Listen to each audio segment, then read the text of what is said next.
यही जज्बा रहा तो हर समस्या का हल निकलेगा। यही जज्बा रहा तो हर समस्या का हल निकलेगा। जमीन बंजर है तो क्या, जमीन बंजर है तो क्या, वहीं पे जल भी निकलेगा। ना मायूस हो ना घबरा, ना मायूस हो ना घबरा ऐ मेरे दोस्त, क्योंकि इन्हीं मेहनतों के दामन से एक सुनहरा कल निकलेगा।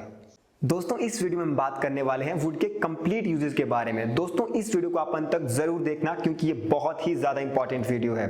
और दोस्तों अगर आपने हमारे चैनल को अब तक सब्सक्राइब नहीं किया है तो वो भी कर लें। तो दोस्तों आइए शुरुआत करते हैं आज का वीडियो लेसन। सब्सक्राइब करें इंग्लिश चर्चा चैनल को और बेल आइकन को दबाइए ताकि आपसे हमारी आने वाली यूजफुल वीडियोस मिस ना हो जाए। तो दोस्तों वुड का पहला यूज सीखते हैं। दोस्तों वुड का यूज हम पोलाइट रिक्वेस्ट, फॉर्मल रिक्वेस्ट और ऑफर के लिए करते हैं। जैसे क्या आप मुझे पेन दोगे, would you give me a pen. क्या आप मेरे साथ डांस करोगे, would you dance with me. क्या आप मुझे अपना फोन दोगे, would you give me your phone. तो आइए दोस्तों अब सीखते हैं वुड का दूसरा यूज। दोस्तों वुड का यूज हम विश के साथ भी करते हैं। जैसे मेरी कामना है या फिर मेरी इच्छा है कि आप डॉक्टर बने। I wish you would be a doctor. मेरी इच्छा या मेरी कामना है कि आप सक्सेस गेट कर लें। I wish you would get success. तो दोस्तों अब वुड का तीसरा यूज सीखते हैं। दोस्तों हम वुड का यूज प्रोबेबिलिटी को बताने के लिए भी कर सकते हैं, मतलब संभावना बताने के लिए। जैसे मैं कल आऊंगा, यहाँ पे संभावना है, मैं ये नहीं कह रहा हूं कि मैं कल पक्का आऊंगा, तो उस कंडीशन में क्या हो जाएगा, I will come tomorrow. But मैं ये कह रहा हूं कि मैं कल आऊंगा, मतलब थोड़ा सा मैं श्योर नहीं हूं कि मैं आऊंगा या फिर नहीं आऊंगा, तो उस कंडीशन में मैं क्या कहूंगा, आई वुड कम टुमारो। और दोस्तों एक और सेंटेंस लेते हैं। जैसे अब वो मार्केट में होगा, he would be in market.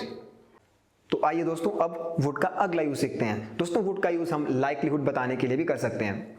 Likelihood मतलब संभावना, मतलब मोर लाइकली। तो दोस्तों मान लीजिए किसान है और वो ज्यादातर अपने खेतों में काम करता है। अगर मैं आपसे पूछूं कि वह इस टाइम कहाँ होगा, तो आपका आंसर क्या होगा कि वह खेत में होगा, he would be in the field. और ऐसे ही दोस्तों मिस्टर राज हैं जो कि प्रोफेसर हैं, और अगर मैं आपसे पूछूं कि इस टाइम वो क्या कर रहे होंगे, mister Raj would be delivering a lecture.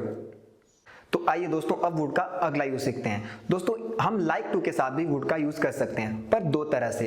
एक कंडीशन में हम सामने वाले पर्सन से उसी के बारे में पूछेंगे, और दूसरी कंडीशन में हम सामने वाले पर्सन से किसी और पर्सन के बारे में पूछेंगे। जैसे क्या आप मेरे साथ डांस करना चाहेंगे, would you like to dance with me. क्या आप जाना चाहेंगे, would you like to go. क्या आप खाना चाहेंगे, would you like to eat. और दोस्तों दूसरी कंडीशन में आप सामने वाले पर्सन से किसी और के बारे में पूछ सकते हो। जैसे क्या आप चाहेंगे कि मैं नाचूं, would you like me to dance. क्या बेला चाहेगी कि मैं जाऊं, would Bela like me to go. दोस्तों अब बात करते हैं वुड के अगले यूज की। दोस्तों हम माइंड इफ के साथ भी वुड का यूज कर सकते हैं।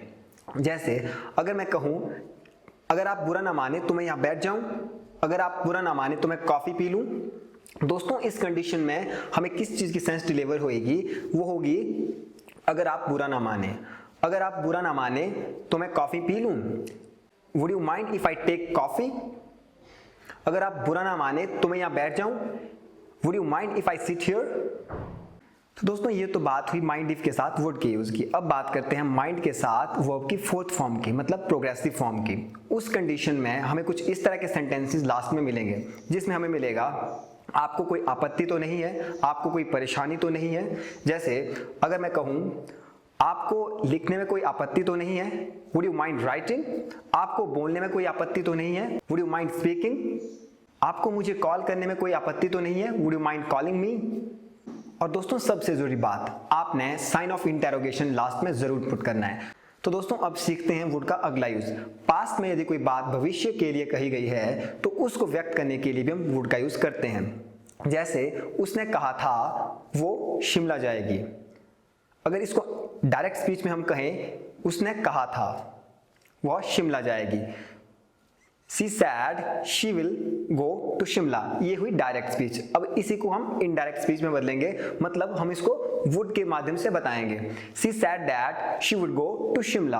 अगर हम will कहेंगे तो इसका मतलब हम अभी की बात कर रहे हैं। अगर हम would का यूज कर रहे हैं मतलब पास्ट में कही गई बात है जिसको हम अभी व्यक्त कर रहे हैं। आइए एक और एग्जाम्पल देखते हैं। She said to me Ajay will buy a car, ये है डायरेक्ट स्पीच। अब इसको इनडायरेक्ट स्पीच में बदलते हैं, she told me that Ajay would buy a car. तो दोस्तों जब भी आपने पास्ट की एक्टिविटीज का जिक्र करना हो, ऐसी एक्टिविटीज जो आपने बार बार की हो और उन्हें आपको प्रेजेंट में व्यक्त करना है, तो आप वुड का यूज कर सकते हैं, पर आपको टाइम पीरियड मेंशन करना पड़ेगा। जैसे जब मैं बच्चा था, मतलब when I was a kid, मैं टॉफियां खाया करता था। आई वुड टेक टॉफीज, मैं खेला करता था। I would play. तो दोस्तों अब बात करते हैं कंडीशनल सेंटेंसेस की।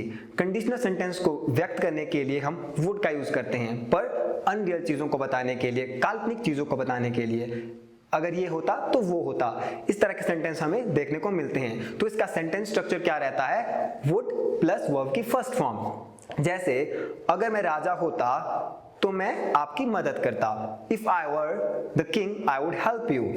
दोस्तों यहाँ पे ध्यान देने वाली बात यह है कि आई के साथ वर्ब का यूज हुआ, यानी plural form of the verb. दोस्तों ऐसा इसलिए क्योंकि ये एक कंडीशनल सेंटेंस है, क्योंकि कंडीशनल सेंटेंस का अपना ही कुछ रूल होता है।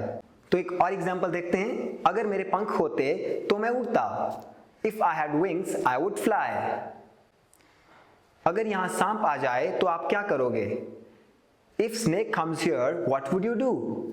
और इस सेंटेंस में आपको साइन ऑफ इंटेरोगेशन लास्ट में पुट करना पड़ेगा। तो दोस्तों ये बात हुई जहां पे ये होता तो वो होता, इस तरह के सेंटेंसेस आए, मतलब कोरी कल्पनाएं आए। जैसे मैं राजा होता, मैं मैजिशियन होता, या फिर मैं जादूगर होता, इस तरह के सेंटेंसेस जहां पे बिल्कुल कोरी कल्पनाएं की जाती हैं। लेकिन अब बात आती है ऐसे कंडीशनल सेंटेंसेस जहां पे पास्ट परफेक्ट टेंस का यूज हो, मतलब वहां पे कुछ ऐसी चीजें जो कि आप पास्ट में कर सकते थे लेकिन आपने नहीं की। तो इस तरह के सेंटेंसेस में दो क्लॉजेस रहती हैं, एक इफ क्लॉज और दूसरी मेन क्लॉज। इफ क्लॉज का सेंटेंस स्ट्रक्चर रहता है if plus subject plus had plus verb की थर्ड फॉर्म, और मेन क्लॉज की बात की जाए तो वहां पे वुड हैव के बाद थर्ड फॉर्म। तो दोस्तों आइए कुछ सेंटेंस देखते हैं। अगर राम मेरे पास आया होता तो मैं उसे अपनी कार दे देता। If Ram had come to me I would have given him my car. अगर मैंने दवाई खाई होती तो मैं ठीक हो जाता। If I had taken medicine I would have recovered. दोस्तों यहाँ पे देखिए, अगर मैंने दवाई खाई होती, जो कि मैंने नहीं खाई, तो मैं ठीक हो जाता। और राम जो कि मेरे पास नहीं आया, अगर वो मेरे पास आ जाता तो मैं उसे कार दे देता। तो दोस्तों यहाँ पे दो सेंटेंस हमने देखे जहाँ पे कुछ चीजें थी जो पहले की जा सकती थी लेकिन नहीं की गई। इस तरह के सेंटेंस में हम वुड का यूज करेंगे। आइए अब वुड का अगला यूज देखते हैं। दोस्तों वुड का यूज प्रेफरेंस के लिए भी किया जाता है। उस कंडीशन में हम वुड के साथ रेदर का यूज करेंगे। सो दोस्तों अब आपके सामने दो ऑप्शंस हैं, आप कॉफी लीजिए या चाय लीजिए। अगर आप कॉफी लेना चाहते हैं तो आप क्या कहेंगे? I would rather take coffee than tea. दोस्तों देन का यूज टू थिंग्स के लिए किया जाता है। So friends that was all in this video. अगर आपको वीडियो अच्छी लगी तो लाइक कर देना, कमेंट कर देना और साथ ही साथ अपने दोस्तों के साथ शेयर भी कर देना। और अगर आप इस चैनल पर नए हो तो हमारे चैनल को सब्सक्राइब भी कर लेना। सो फ्रेंड्स मिलता हूं आपसे अपनी अगली वीडियो में, तब तक के लिए बने रहिए इंग्लिश चर्चा के साथ। Until then stay happy, stay blessed.